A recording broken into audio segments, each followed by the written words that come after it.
So good day sa ating mga katropa page. Bali waiting pa rin tayo. 8:30 daw ang bukas na Camp Vicente Lim at ako nga ay mag-report at na-scam nga ako. Bali 27k din yung na-scam sa akin. Kaya hindi ko dapat palagpasin to kasi sobrang laki. Although hindi naman ganun kalaki tulad na nangyayari sa iba, 1,000. Pero malaki na to para sa akin. Tulad kung maraming pinagkakagastusan. So, tamaan nyo ako mag-report sa police. So mga katropa pits, bali 8:20 na.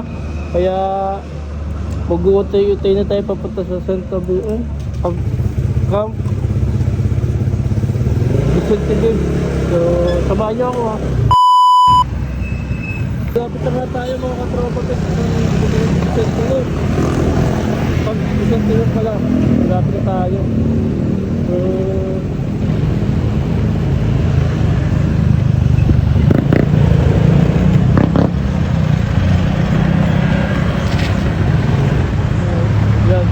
yan tayo magre-report. So mga katropa pits, nandito na nga pala tayo sa cybercrime group. So bale ito siya. So hindi ko na video papasok, gawa nga ng confidential, bawal daw mag video dito. So papatay ko na rin to. So balitaan ko na lang kayo sa update. So pauwi na tayo mga katropa pits. Bale tatawagan ko na naman si Gcash. Kaso, ubos na yung load ko, kaya kasi na lang ako umuwi, may pasok pa ako mamaya.